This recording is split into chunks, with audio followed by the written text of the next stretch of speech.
దేవుని యొక్క వాక్యాన్ని మనము చదువుకుందాము. యాకోబు రాసినటువంటి పత్రిక 2వ అధ్యాయము 14వ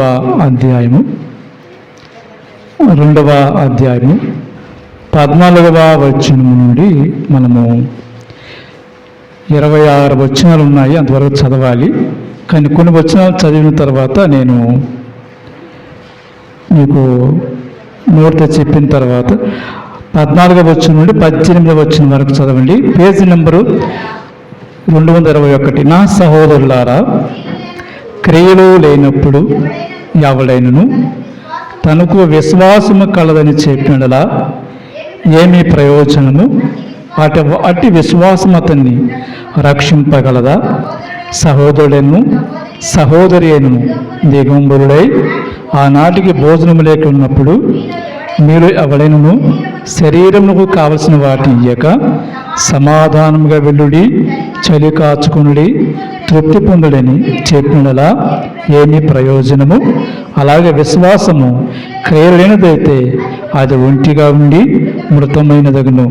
అయితే ఒకడు నీకు విశ్వాసం ఉన్నది, నాకు క్రియలున్నవి, క్రియలు లేకుండా నీ విశ్వాసము నాకు కనపరచము, నేను నా క్రియల చేత నా విశ్వాసమును నీవు కనపరచనని చెప్పును. దేవుడు ఒక్కడే అని నువ్వు నమ్ముచున్నావు, అలాగ నమ్మటం మంచిది.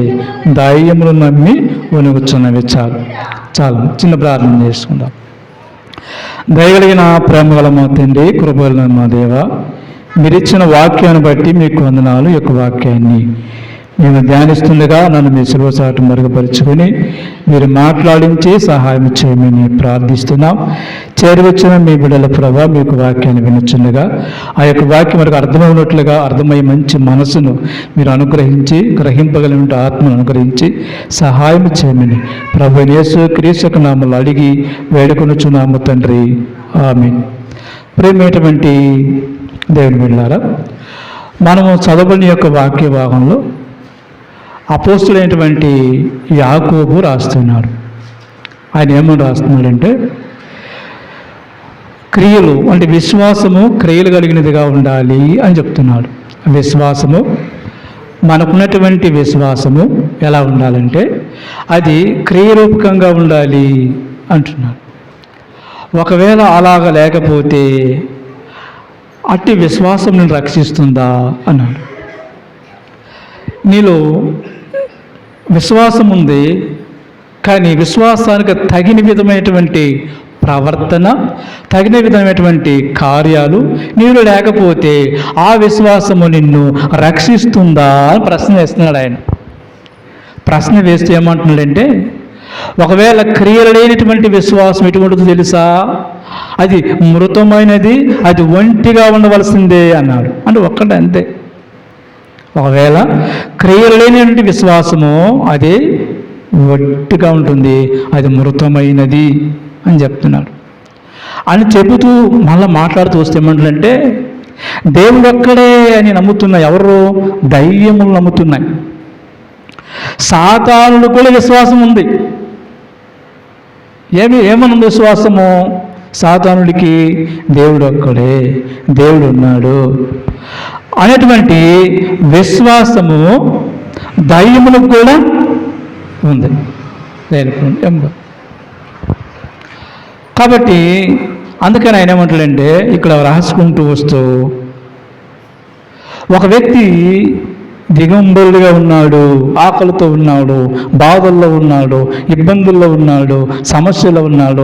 అలాంటి సమయాల్లో సహాయం చేయగలిగినటువంటి సామర్థ్యత నీలో ఉండి కూడా నీవు అతను సమాధానంగా వెలుడి అని చెప్తే ఎలాగా అంటాడు ఆయన.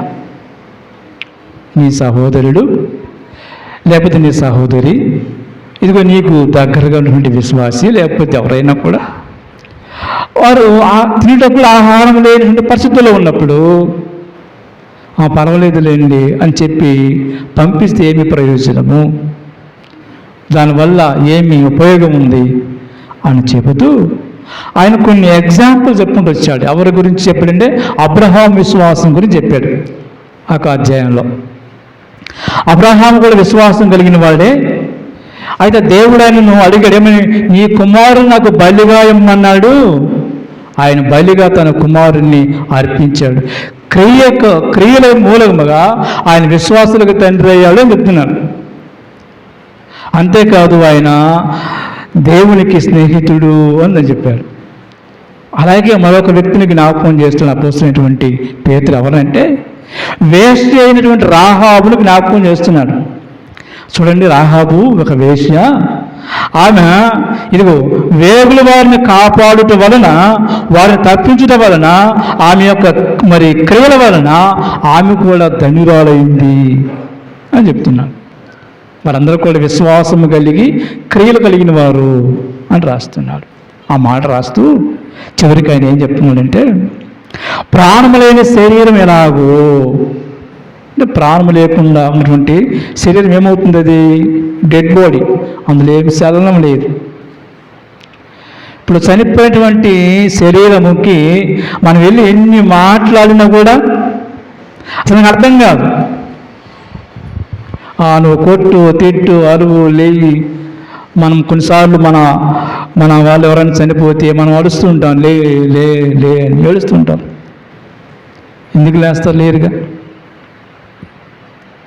అందుకని ఏమంటుంటే, ప్రాణము లేని శరీరం ఎలాగో మృతము, అలాగే క్రియలు లేని విశ్వాసం కూడా మృతమే. అలాంటిదే పుణ్యాలు. మనలో విశ్వాసం ఉంది, అది ఎక్కడ అంటాడు ఆయన, నాలో విశ్వాసం ఉంది అంటే ఒకడు వచ్చి, కానీ క్రియలు లేవు అంటాడు. ఇంకొకడు అంటాడు, నాలుగు క్రియలు ఉన్నాయి కానీ విశ్వాసం లేదంటాడు. క్రియలుండి విశ్వాసం లేకపోయినా ఇబ్బంది, విశ్వాసం ఉండి క్రియలు లేకపోయినా కూడా ఇబ్బంది. అందుకని ఆయన ఏమంటాడంటే క్రియలు లేని విశ్వాసము మృతము. కాబట్టి క్రియలు కలిగి జీవించాలి అని జ్ఞాపకం చేస్తున్నారు. అది ఈ 14వ వచనం నుండి 26వ వచనం వరకు ఉన్నటువంటి వాక్య భాగం. కాబట్టి ఇందులో నుంచి మనము ప్రభు మనతో ఏం మాట్లాడుతున్నాడో కొన్ని మాటలను మనం జ్ఞాపకం చేసుకుందాం. మొట్టమొదటిగా మనం చూద్దాం, ఈ యొక్క వాక్యాన్ని మనం ఏమని పేరు పెడుతున్నామంటే క్రియలు లేని విశ్వాసము మృతము అని రాసుకోవాలి. ఈ యొక్క వాక్య భాగానికి మనం ఏమని రాసుకుంటున్నామంటే క్రియలు లేని విశ్వాసము మృతము. విశ్వాసం అంటే ఏంటి? మామూలు జనరల్గా మనకు తెలిసిన విధంగా నమ్మకం. విశ్వాసం అంటే మనం నమ్మాలంతే. వాక్యం ఏమంటుంది? మన వాక్యం మనం చదువుతున్నప్పుడు చూడక వాక్యాన్ని మనం చూడడానికి ప్రయత్నం చేద్దాం. విశ్వాసం అంటే ఏంటో ఒక్క పేపర్ వెనక్కి తిరిగేయండి పక్కకి.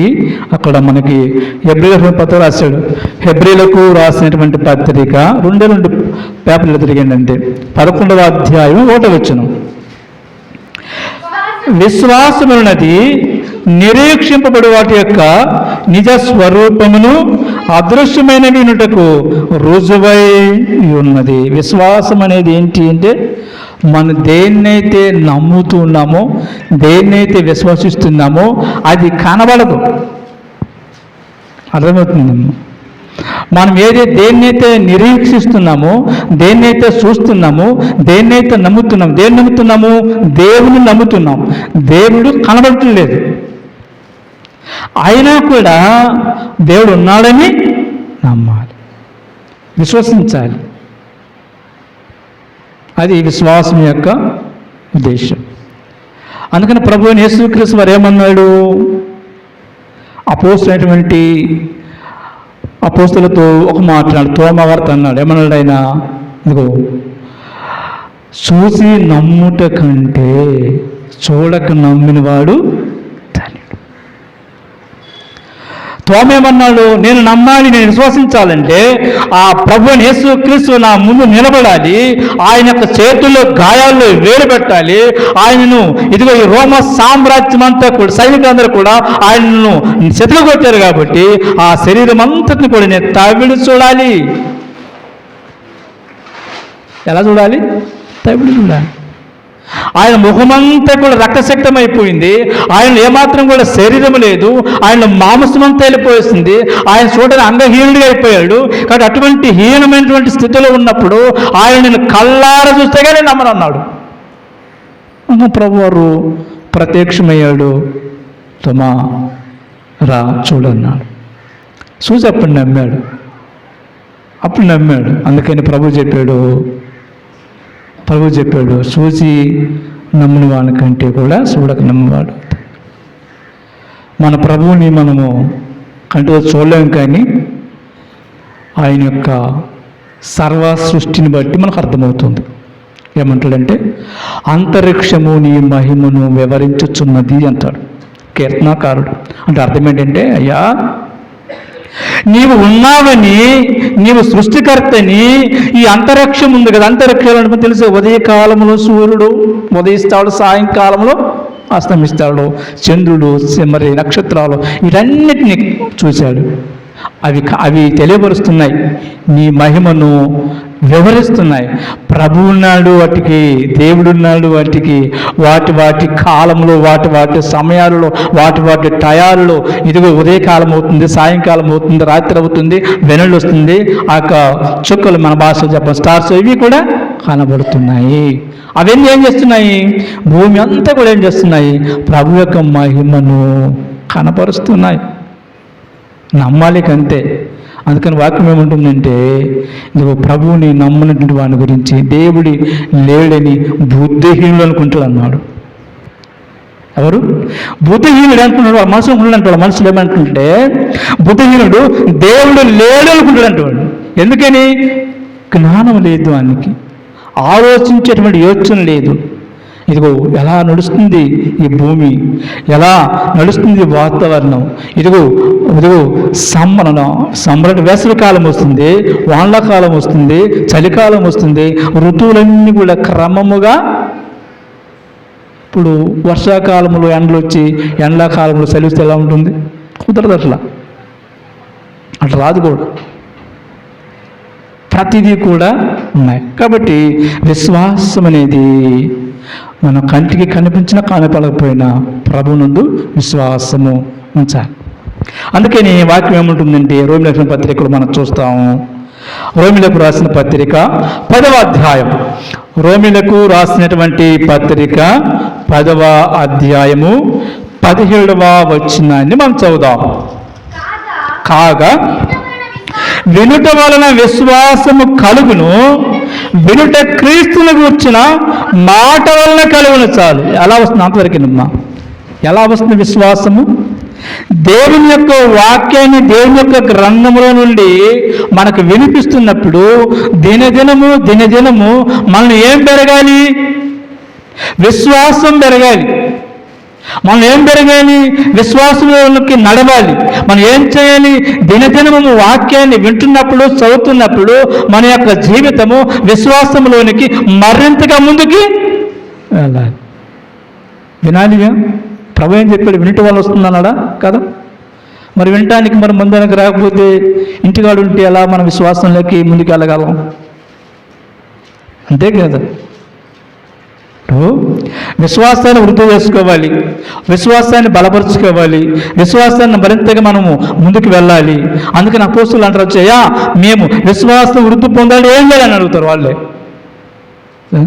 ప్రభు ఎప్పుడు వాళ్ళతో ఉంటున్నాడు, మాట్లాడుతున్నారు, ఆయన వాడుతున్నారు. ప్రభు ఎప్పుడు మాతో ఉంటున్నావు కదా. ఆయన కూడా విశ్వాసంలో మేము వృద్ధి చెందాలంటే ఏం చేయాలి? మనం ఎప్పుడైనా అడిగాము ఆ మాట? ఎప్పుడైనా ప్రభువా నేను విశ్వాసం వృద్ధి చెందాలనుకుంటున్నాను, వృద్ధి చెందాలంటే ఏం చేయాలి? దేవుని యొక్క వాక్యాన్ని వినాలి. దేవుని యొక్క వాక్యాన్ని వినంటే ఏం చేయాలి? మందానికి రావాలి. ఎప్పుడు అమావాస్యకి పౌర్ణానికి వస్తే ఎలా అర్థమవుతుంది? కొంతమంది అమావాస్యకు పౌర్ణానికి వాళ్ళకి ఎప్పుడు తీరితే ఎప్పుడు రావటం, ఆ విధంగా ఉండకూడదు. దేవుని యొక్క వాక్యాన్ని వినాలి. అందుకని వాక్యం ఏమంటుందంటే, ఇక్కడ మనం చూస్తున్నప్పుడు కాగా వినుట వలన విశ్వాసము కలుగుతుంది, విశ్వాసము కలుగుతుంది. కాబట్టి అందుకని అపోస్తలుడైన పౌలు గారు ఏమంటాడంటే, దాని యొక్క వాక్యం ఈ విధంగా రాస్తూ వచ్చాడు. ఆయన ఏమని రాస్తూ వచ్చినాడో ఒక వాక్యాన్ని మనం చూడడానికి ప్రయత్నము చేద్దాం.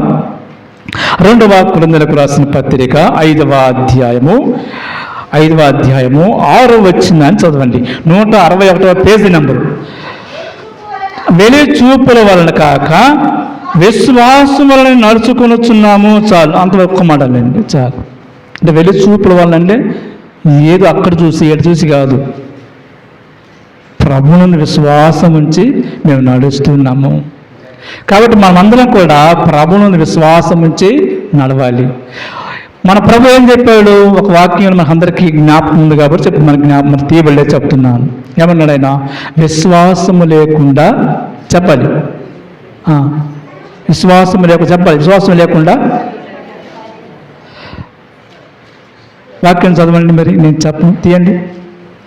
తీరా ఏమండి? మరి మీరేం చెప్పారు? చదవండి. మనం చూడండి, రండి. ఇప్పుడు మనం ఏప్రిల్కు రాసిన పత్రిక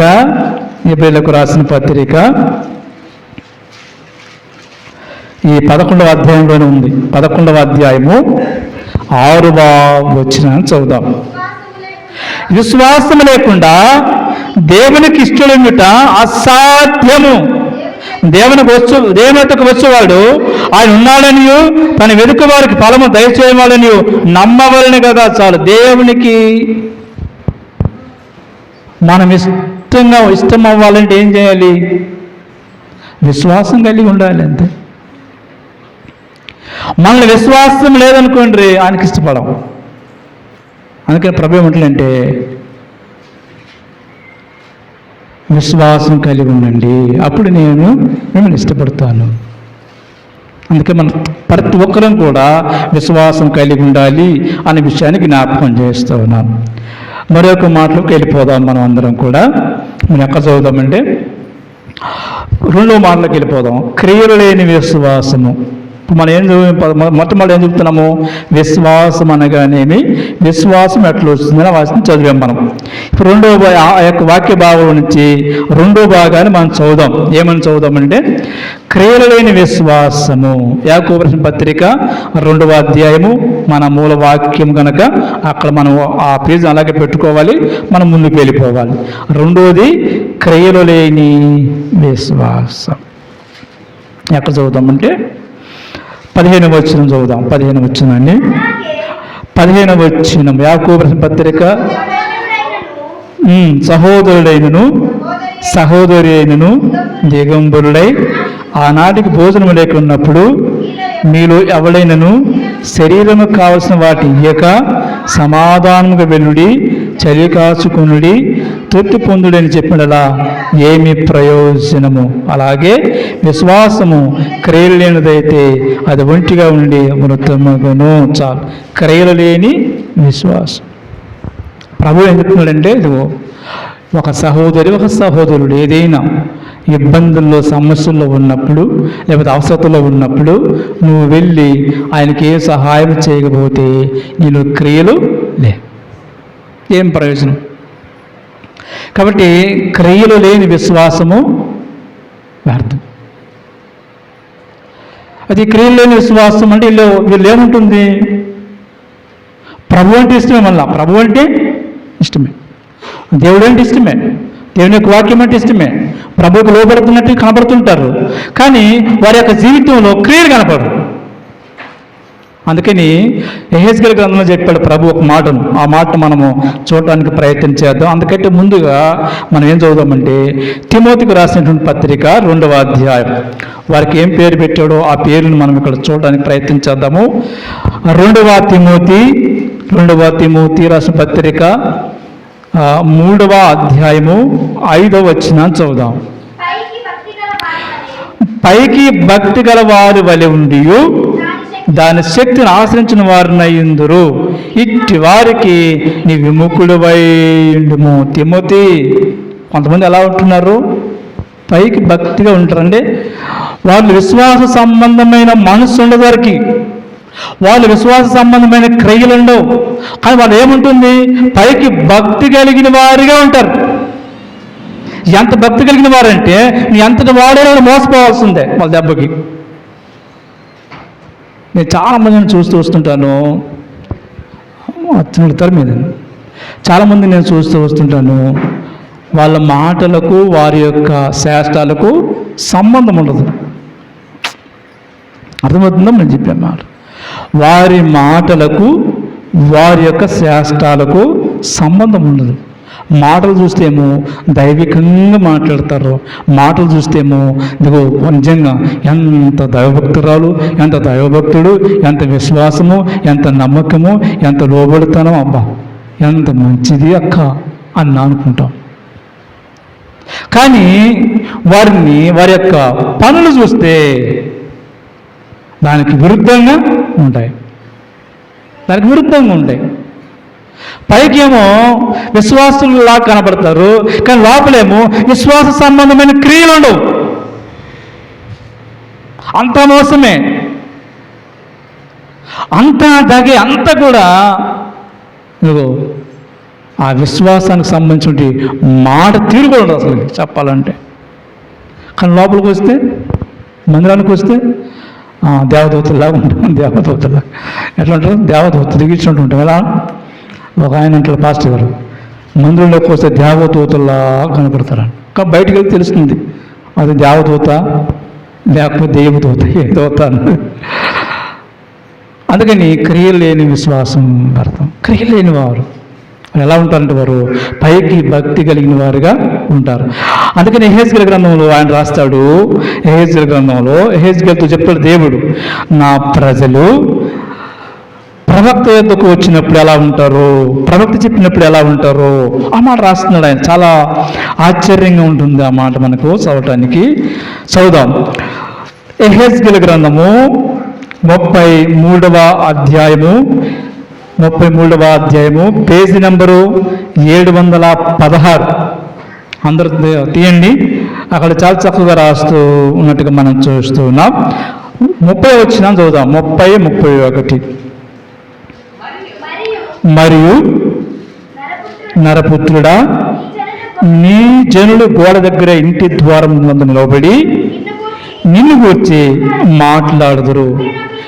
ఒకరినొకరు చూచి పోదుము రండి, యెహోవా యొద్ద నుండి బయలుదేరి మాట ఎటుదో చూతుము రండి అని చెప్పుకొనుచున్నారు.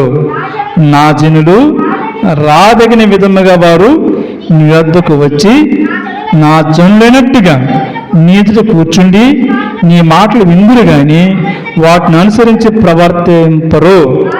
వారి నోటితో ఎంతో ప్రేమ కనపరచదు కానీ వారి హృదయము లాభమును అపేక్షించుతున్నది. నీవు వారికి వాద్యం బాగుగా వాయించచ్చు, మంచి స్వరము కలిగిన గాయకుడిగా ఉన్నావు. వారి నీ మాటలు విందురు కానీ వాటిని అనుసరించి నడుచుకున్నారు. ఇక్కడ చాంతవరకేమ్మా ఇక్కడ ఏమంటున్నాడంటే యెహెజ్కేలు ప్రవక్తతో మాట్లాడుతున్నాయా, ఇదిగో నా జనులు నా దగ్గరికి వచ్చినట్టుగానే దగ్గరికి వస్తారు. ఎట్లా వస్తారు చూడండి. అక్కడ ఏమంటున్నాడు, భలే చక్కగా నా జనులు రాదగిన విధముగా వారు నీ వద్దకు వచ్చి నా జనుల్లా వస్తారు. అంటే దేవుని బిడ్డలా వస్తారు. ఎక్కడికి మనం అనుకుందాం, మందిరంలోకి, ఎక్కడికి ప్రభు దగ్గరికి, ఎక్కడికి దేవుని యొక్క మాటలు వినటానికి. ఎలా వస్తున్నారు? దేవుని పిల్లల్లాగా వస్తారు. సరే దేవుని యొక్క వాక్యం ఎవరేమైనా వింటారా అంటే లేదు. మరలా ఎంత ఏమన్నాడు ఆయన, వారు ఎంతో ప్రేమను కనపరుస్తారు. అంటే ప్రభువుని మోసం చేసేవాళ్ళు అనమాట వీళ్ళంతా బ్యాచ్. ఎవరిని మోసం చేసేవాళ్ళు? ప్రభువుని మోసం చేసేవారు. ప్రభు ఏమనుకుంటాడంటే అబ్బా ఎంత ప్రేమ కలిగిన వారు, నోరు తెరిస్తే ఎంతో మంచి, ఎంత ఆదరణ మాటలు, ఎంత చక్కటి మాటలు, ఎంత విశ్వాసం, ఎంత నమ్మకం, ఎంత భయము, ఎంత భక్తి, ఎంత చక్కగా మాట్లాడుతున్నారు. కానీ దేవుని మాటలకు మాత్రము స్థానం లేదు.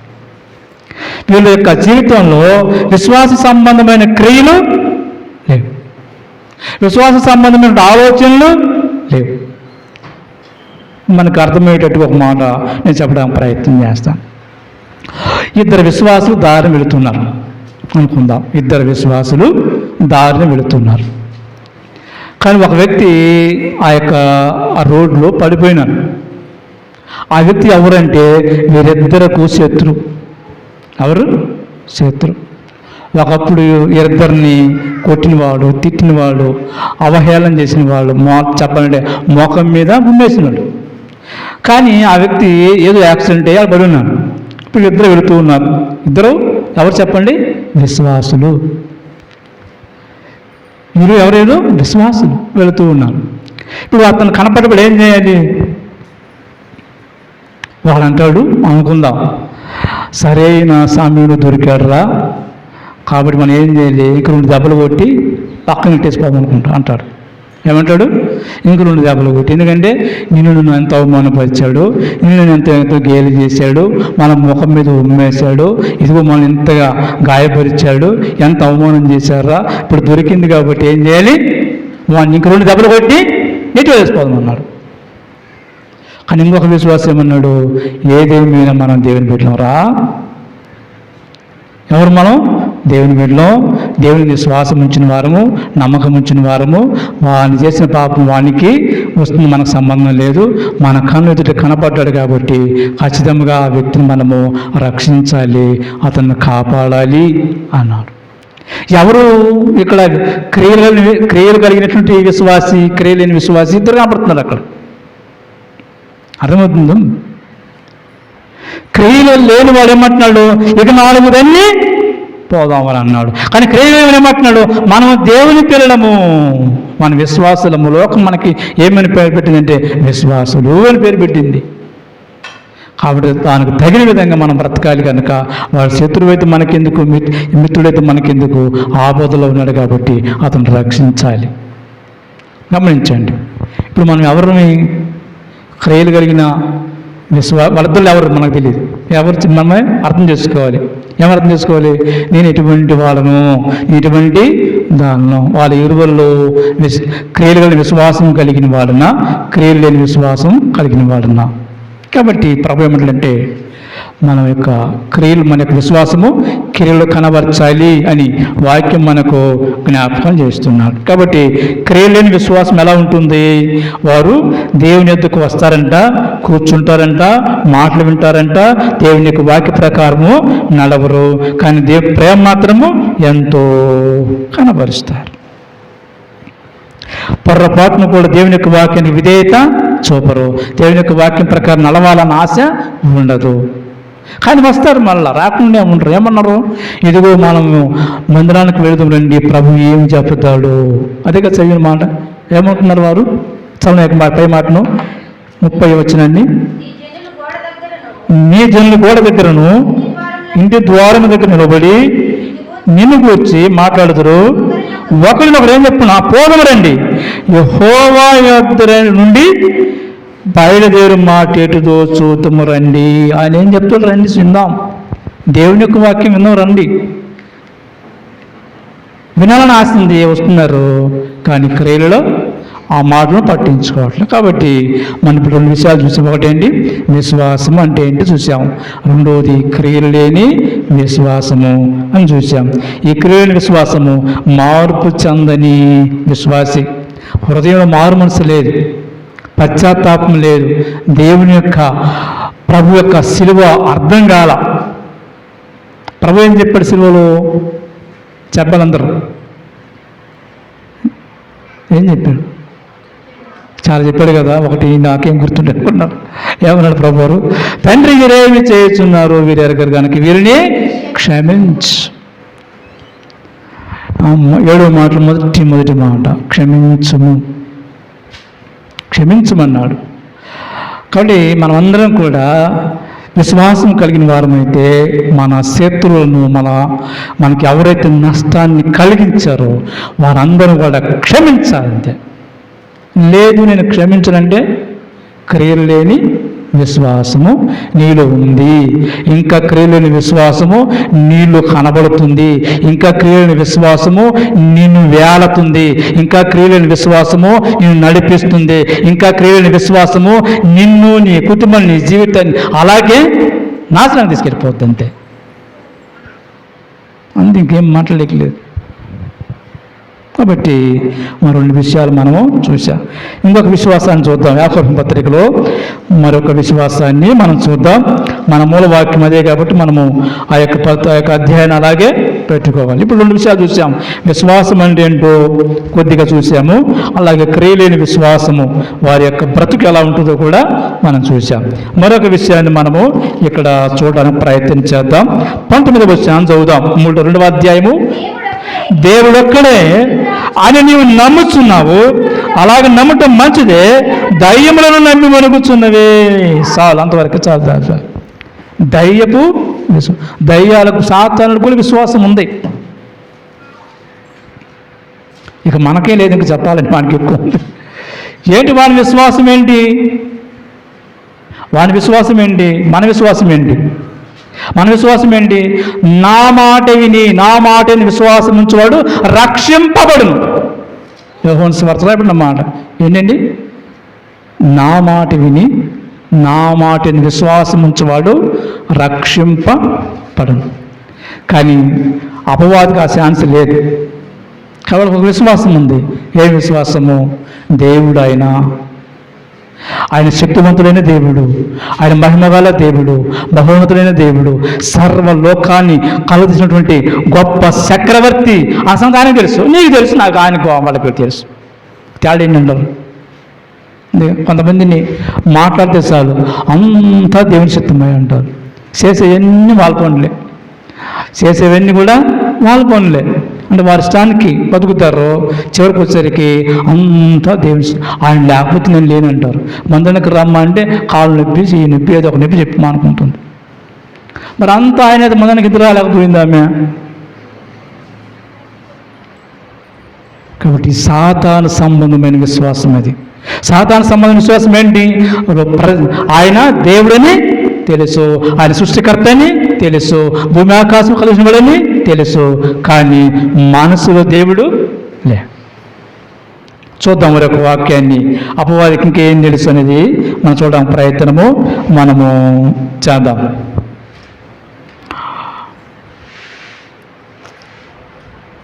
మత్తయి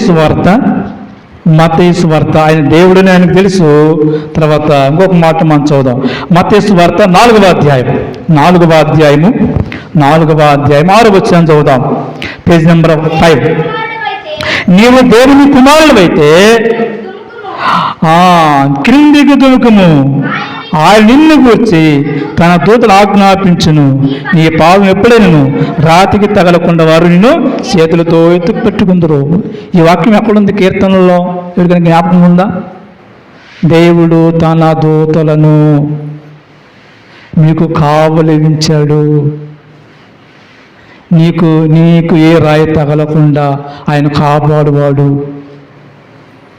ఉందా లేదు? వాక్యం ఉంది కదా. ఆ వాక్యం చెప్తున్నాడు అపవాది. అంటే అపవాదికి ఏం తెలుసు? దేవుడు తెలుసు, దేవుని యొక్క వాక్యం కూడా తెలుసు. దేవుని యొక్క వాక్యం కూడా చక్క తెలుసు, దేవుని యొక్క కీర్తన గ్రంథంలో తెలుసు. అంటే బైబిల్ సెంటర్ పేజ్ అనమాట అది, కీర్తన గ్రంథం కదా. అక్కడ నుంచి తెలుసు, అక్కడ తెలుసుకున్నాడు ఆయన. అని అర్థం ఏంటంటే, కొంతమందికి వాక్యం అంతా తెలుసు, దేవుడు తెలుసు, కానీ విశ్వాసం ఉండదు, విశ్వాస సంబంధమైన క్రియలు ఉండవు. ఆ విశ్వాసం అంతా కూడా దయ్యపు విశ్వాసం అని అర్థమవుతుందమ్మా నేను చెప్పే మాట. అపవాదికి ఏమైనా విశ్వాసం ఉంది? దేవుడు అనే సంగతి విశ్వాసం తెలుసు, వాక్యం తెలుసు. అలాగే మనలో కూడా కొంతమందికి వాక్యం తెలుసు, దేవుడు తెలుసు, కానీ విశ్వాస సంబంధమైనటువంటి దైవిక సంబంధమైన మనసు ఉండదు. విశ్వాస జీవితంలో క్రియలు ఉండవన్నమాట. కాబట్టి అందుకని సాతానుడికి అన్నీ తెలుసు. మరొక విషయాన్ని మనం చదువుదాము. అదే మత్తయి సువార్త 8వ అధ్యాయంలో వానికి ఏం తెలుసు మనం చూద్దాం. మత్తయి సువార్త 8వ అధ్యాయము 28-29 వచ్చాను చదువుదాం. ఆయన అద్దరునున్న గదరేను దేశం చేరగా దైవం పట్టిన ఇతర మనుషులు సమాధులను బయలుదేరి ఆయనకు ఎదురుగా వచ్చిరి. వారు మిక్కు ఉగ్రులైనందున ఎవడనూ ఆ మార్గం వెళ్ళలేకపోయిను. వారు, ఇదిగో దేవుని కుమారుడా, నీతో మాకేమి, కాలం రాక మునిపే మమ్మల్ని బాధించుటకు ఇక్కడికి వచ్చితివేమని కేకలు వేసి ఏమన్నా చాలు. అపవాదికి ఏం తెలుసు? ప్రభువుని యేసుక్రీస్తు వారు దేవుని కుమారులని కూడా తెలుసు. అందుకేమంటున్నారు వాళ్ళందరూ కూడా, కాలానికి అంటే నాకు ఇచ్చిన సమయానికి ముందే వచ్చి నన్ను ఎందుకు బంధిస్తున్నావు అంటే, అపవాదికి తెలుసు. ఏం తెలుసు? దేవుడు తెలుసు, వాక్యం తెలుసు, నన్ను చివరికి తీసుకు అగ్నిలో వేసిన సంగతి కూడా తెలుసు. అంటే వాళ్ళకి ఆ విశ్వాసం ఉంది. అది దయపు విశ్వాసం. నాశనం చేస్తున్నాక అది దయపు విశ్వాసం. 4 చూద్దాం మనము. క్రియలు కలిగిన విశ్వాసం. ఏం విశ్వాసము? క్రియలు కలిగిన విశ్వాసం. అంటే వారి యొక్క విశ్వాసపు జీవితంలో వారందరూ కూడా క్రియలు కలిగినట్టుగా మనం చూస్తున్నాం. ఇక్కడ యాకోబు రాసిన పత్రికలో మనము ఈ 2వ అధ్యాయంలో మనం చూస్తున్నాము. 21వ వచనాన్ని మనం చదువుదాం. మన పితరుడైన అబ్రహాము తన కుమారుడైన ఇస్సాకును బలిపీఠ మీద అర్పించినప్పుడు అతడు క్రియల వలన నీతిమంతుడని తీర్పు పొందలేదా? విశ్వాసము అతని క్రియలతో కూడి ఆ కార్యసిద్ధి కలుగుతుందని క్రియల మూలముగా అతని విశ్వాసము పరిపూర్ణమైనదని గ్రహించుదుము. ఇక్కడ గమనించాలి, ప్రభు ఏం చెప్తున్నాడు? అతని విశ్వాసము క్రియల వల్ల ఏమైంది? పరిపూర్ణత అయింది. అంటే విశ్వాసం ఉంది. ఇదిగో అబ్రహాముతో ఏం చెప్పి ప్రభు వారు, ఇదిగో అబ్రహామా, నీవు నీ ఇంటిని నీ యొక్క స్థలాన్ని వదిలి రమ్మని వచ్చేసాడు ఆయన. అంతే, ఇంక మరో మాట మాట్లాడలేదు. విశ్వాసం ఉంది. ప్రభు ఆయనకి ఇచ్చిన వాగ్దాన ప్రకారంగా వాగ్దాన కుమారుని కూడా ఇచ్చేశాడు. అప్పుడు ఏమైంది? దేవుడు ఆశీర్వాదిస్తున్నాడు కాబట్టి ఆయన విశ్వాసం ఉంది. మరి ఆయన విశ్వాసం ఉందా లేదా, అసలు ఆయన విశ్వాసము కార్యరూపమైందా కాదో తెలుసుకుంటే ఏం చేయాలి? ప్రభువారు పరీక్ష పెట్టాలి. అప్పుడు ఏం చేశారు ప్రభువారు? ఇదిగో నీ కుమారుణ్ణి నాకు బలిగా ఇమ్ము అన్నాడు. మా పాపను తీసుకుమ్మా, ఎవరైనా ఒకరు తీసుకోండి, మీరు తీసుకోండి.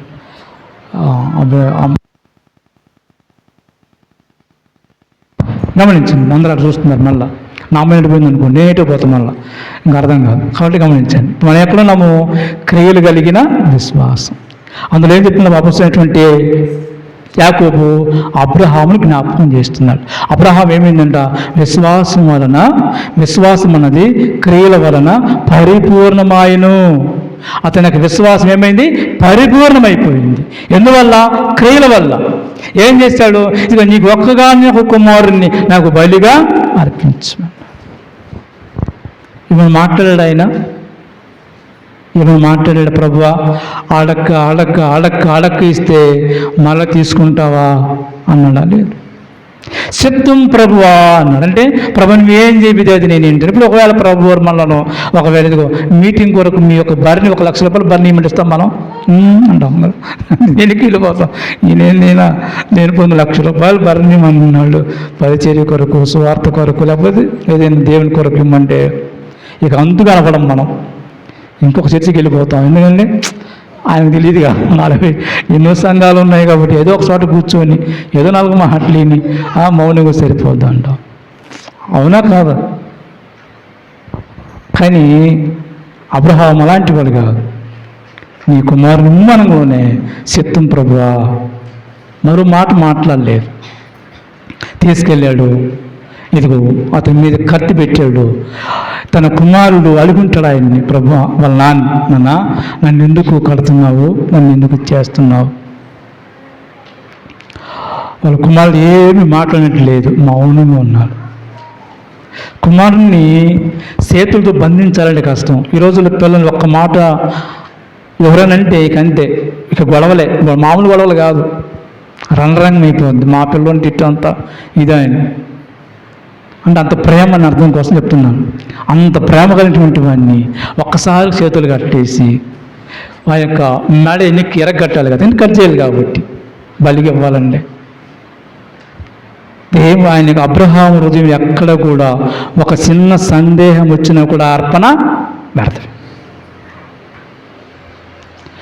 దిగులు పడ్డా, చింతపడ్డా, అవమానం పడ్డా, ఇదిగో ప్రభు అడిగాడా అయ్యో అన్న కూడా ఫెయిల్ అయినట్టు. ఎలా ఇచ్చాడు ఆయన? ఆనందంతో, సంతోషముతో ప్రభు అడిగాడు, నేను అర్పిస్తున్నాను. నా ప్రభు కోసం నేను ఏమైనా కూడా అర్పిస్తాను. ఎక్కడ తన మనసును నొచ్చుకోలేదు. అందుకని వాక్యం ఏముంటుందంటే ఆయన బలిని అర్పించను అని ఉంది. అర్పించను అని అర్పించాడు లేదంతకి అర్పించలేదు కదా, గొర్రెపిల్ల అర్పించాడు తర్వాత. కానీ అర్పించడం ఎందుకు రాశారు అంటే తన హృదయంలో తన కుమారుని పట్ల ఉన్నటువంటి ప్రేమ రవ్వంతైనా లేకుండా దేవుని వైపు ఉంది, దేవుని విశ్వాసం ఉంచాడంతే. నా ప్రభు, నా రక్షకుడు, నా దేవుడు నాకు సహాయం చేయగలిగిన వాడు, ఆయన ఎలాగైనా తను రక్షిస్తాను నమ్మకం, విశ్వాసము తప్ప ఆయన మరొకట్లేదు ఇంకా. కాబట్టి దేవుడికి అర్పించేందుకే ప్రభు ఏమనంటే క్రియరూపకంగా ఆయనకు విశ్వాసము పరిపూర్ణమైంది అని రాశాడు. రెండో మాట మనం చూద్దాము. ఎవరి గురించి రాశాడంటే రాహాబు గురించి రాశాడు. ఎవరు? రాహాబు గురించి రాశాడు. కాబట్టి ఇక్కడ చదువుదాం. ఎక్కడ చదువుదామంటే 24 వచనం చదువుదాం. 24, 25. మనుషుడు విశ్వాస మూలమున మాత్రము కాక క్రియల మూలమున నీతిమంతుడని ఎంచబడని మీరు దీని వలన గ్రహించుతరి. అటువలనే రాహాబును వేశ్య కూడా దూతలను చేర్చుకొని వేరొక మార్గమున వారి వెలుపలికి పంపివేసినప్పుడు క్రియల మూలముగా నీతిమంతురాలను ఎంచబడని కదా. చాలని తర్వాత చదువుతా. ఆ నీతిమంతురాలా మంచిదే చెప్పండి. ఆమె ఎవరు? రాహాబు ఎవరు? వేషవృత్తి చేసుకునే ఆమె ప్రభు ఏమంటున్నాడు? నీతిమంతురాలు అంటున్నాడు. ఎందువల్ల నీతిమంతురాలు అయింది? ప్రభువుని యేసుక్రీస్తు, లేక మన భాషలో చెప్పాలి, ప్రభువుని యేసుక్రీస్తునందు విశ్వాసం ఉంచింది, నమ్మకం ఉంచింది. ప్రభువుని నమ్మినప్పుడు ప్రభు ఆమెను విశ్వాసిగా పరిగణించాడు. విశ్వాసంగా పరిగణించినప్పుడు ఇదిగో ఆ దేశం ప్రభు గురించి ఆమె ఎరిగింది. ఏమని ఎరిగింది? ఆయన గొప్ప దేవుడు, ఆయన మహిమ గల దేవుడు, మహోన్నతుడైన దేవుడు. ఆయన ఇదిగో ఎర్ర సముద్రాన్ని 2 పాయలుగా మార్చిన, మరి 2 పాయలుగా చేసిన దేవుడు. కాబట్టి యోర్దాను నదిని చీల్చిన దేవుడు. ఇప్పుడు ఎరుకో పట్టణాన్ని ధ్వంసము చేయగలిగినటువంటి శక్తివంతుడైన దేవుడు. ఈయన తప్ప మరొక దేవుడు కాబట్టి ఆయన విశ్వాసం ఉంచింది, ఆమె నమ్మకం ఉంచింది. ఎలాగ నమ్మకం ఉంచింది? వినుట వలన విశ్వాసము కలుగు. ఎవరో చెప్పారు, వినింది, విశ్వాసం కలిగింది. ఆ ప్రాంతపు వారు వచ్చారు. అప్పుడు ఎవరు వచ్చారు? వేగు చూడటానికి వచ్చారు. వెంటనే తెలుసుకున్నారు, అందరూ కూడా తెలుసుకొని ఇది మీ ఇంటికి ఎవరు వేగు వారు వచ్చారంట అని. అందుకని వీరు ఇశ్రాయేలు పిల్లలు కాబట్టి వీరిని రక్షించాలని వారిని జమ్ము ఇక ఏమంటారు దాని మీద దాచిపెట్టి, మేడ తీసుకెళ్ళి దాచిపెట్టింది. వాళ్ళని దాచిపెట్టి వారిని పంపి వేసింది. అందుకని ఆమె యొక్క విశ్వాసం ఏమైంది? నాకు విశ్వాసం ఉందలే, ప్రభువుని సంగతి నాకు తెలుసులే, నాకెందుకు అని చెప్పేసి అనుకుంటే కుదరదు. కానీ విశ్వాసపూర్వమైనటువంటి క్రియరూపకముగా ఆమె నీతిమంతురాలుగా ఎంచబడింది అనే విషయాన్ని జ్ఞాపకం చేస్తున్నాం. మన ఉద్దేశం ఏంటి? మన విశ్వాసము క్రియరూపకంగా ఉండాలి, అది క్రియలు కలిగిన విధంగా ఉండాలి. ఇంకొక మాట మనము చదివి మనం ముగించడానికి ప్రయత్నించాలి. ఇంకొక ఉంది బైబిల్లో, అక్కడ యాకోబు చెప్పలేదు కానీ దేవుని యొక్క వాక్యాలు మనం చూస్తాము. ఆ యొక్క వాక్యాన్ని మనం చూద్దాం. 2వ రాజుల గ్రంథము 4వ అధ్యాయం 8వ వచనం మనం చదువుదాం. 2వ రాజుల గ్రంథము, మీరు 2వ రాజుల గ్రంథము 4వ అధ్యాయము 8వ వచనం.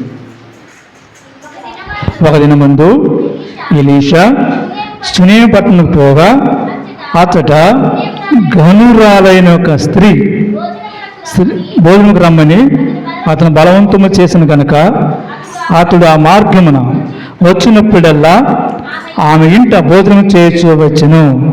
కాగా ఆమె తన పెనిమిడిని చూచి మన ఎదకు వచ్చుచూపోవచ్చున్నవాడు భక్తి గల దైవజనుడని నేను ఎరుగుదును.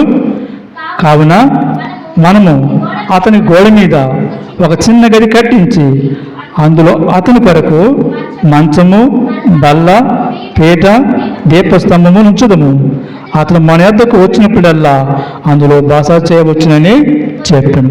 కాబట్టి ఈ యొక్క వాక్యాన్ని మనం వివరించాలంటే చాలా టైం పడుతుంది కాబట్టి నేను క్లుప్తంగా కొన్ని విషయాలు చెప్తాను. ఇక్కడ ఏమని రాశారు? ఎలీషా అక్కడికి వస్తూ పోతున్నాడు అంటే ఆ ప్రాంతానికి వస్తూ పోతున్నప్పుడు ఆమె ఏమనుకుంది? ఈయన దైవజనుడు వస్తూ పోతున్నాడు. కాబట్టి దైవజనుడు వస్తూ పోతున్నాడు అంటే అర్థమేంటి? ఆమె ఎందుకు నాకెందుకులే, ఆయన వస్తే మనకెందుకు, రాకపోతే నాకెందుకు, ఆయనతో నాకేం పని అనుకోలా. ఏమంటుంది? ఆయన వస్తూ పోతున్నప్పుడు గమనించింది, ఆయనకు ఏది అవసరమో గుర్తించింది. ఏమవసరం ఆయనకి అంటే పట్టించుకున్న అర్థం.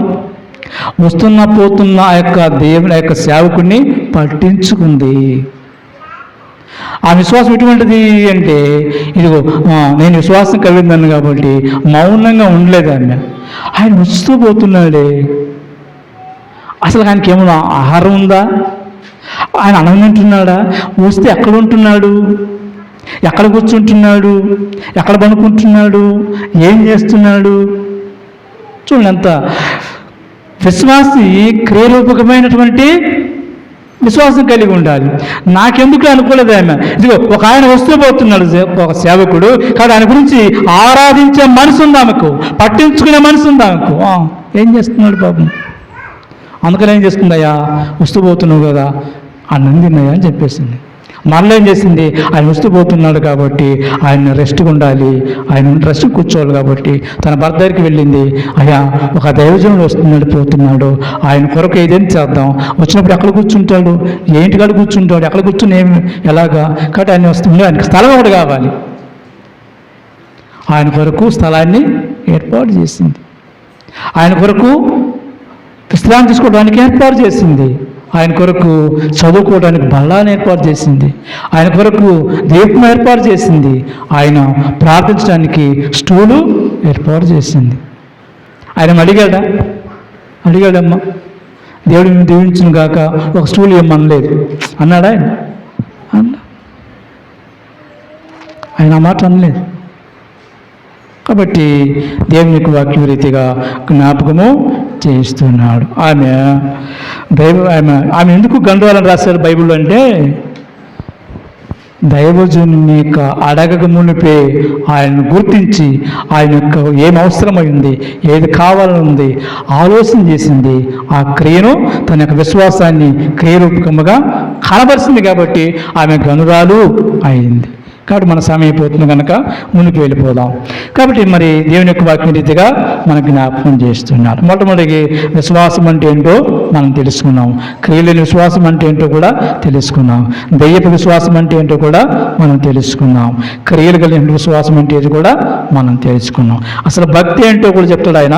ఆ మాటలను చదివి మనము దాని యొక్క మాటను చదివి మనం ముగించుకోవడం ప్రయత్నించేద్దాం. యాకోబు రాసిన పత్రిక, యాకోబు రాసినటువంటి పత్రిక 1వ అధ్యాయము 17వ వచనాన్ని మనం చదువుదాం. యాకోబు రాసిన పత్రిక 1వ అధ్యాయము 27వ వచనం. తండ్రి అయిన దేవుని ఎదుట పవిత్రమును నిష్కలంకమునైన భక్తి ఏదనగా, దిక్కులేని పిల్లను విధవరాండును వారి ఇబ్బందులలో పరామర్శించు చోటయు ఇహలోక మాలిన్యము తన హంటకుండా తను తాను కాపాడుకుంటే. భక్తి కలిగి ఉన్నాం, విశ్వాసం కలిగి ఉన్నాం, నమ్మకం కలిగి ఉన్నాం, దేవుని బిడ్డలుగా బ్రతుకుతున్నాం అంటానికి నిదర్శనం ఏం చెప్తున్నాడంటే, ఈయన క్రియలు కలిగిన విశ్వాసం కలిగిన వారు ఎలా ఉంటారంటే, ఆయన చెప్పే మాట అంటే అసలు భక్తి ఇది అంటాడు ఆయన. ఏమిటి? దిక్కులేని పిల్లలకు సహాయం చేయటము, విధవరాన్లకు సహాయం చేయటము, ఇబ్బందులను వారిని పరామర్శించటము, వాటన్నింటిని బట్టి కాకుండా ఇకలోక మాలిన్యము తనకు అంటుకోకుండా తను తాను కాపాడుకుంటే. తండ్రి అయిన దేవుని ఎదుట పవిత్రంగా ఉండాలి. ఇక్కడ అసలు మాట ఏంటంటే పవిత్రత కలిగి ఉండాలి. లోక సంబంధమైనది ఏది కూడా మన జీవితాల్లో కనబడకూడదు. అలాగేం చేయాలి? విధవరాండ్లను వారు పరామర్శించాలి, తల్లిదండ్రుల లేని పిల్లలను పరామర్శించాలి, ఇబ్బందులను వారిని పరామర్శించాలి. అటువంటి వారికి సహాయకులుగా ఉండాలి. అటువంటి వారే నిజమైనటువంటి భక్తి కలిగిన వారని యాకోబు జ్ఞాపకము చేస్తున్నాడు. కాబట్టి దేవుడి మాటను దీవించి ఆశీర్వదించును గాక. క్రియలు కలిగి మనం జీవించాలని ప్రభు మనలను జ్ఞాపకము చేస్తూ ఉన్నాడు.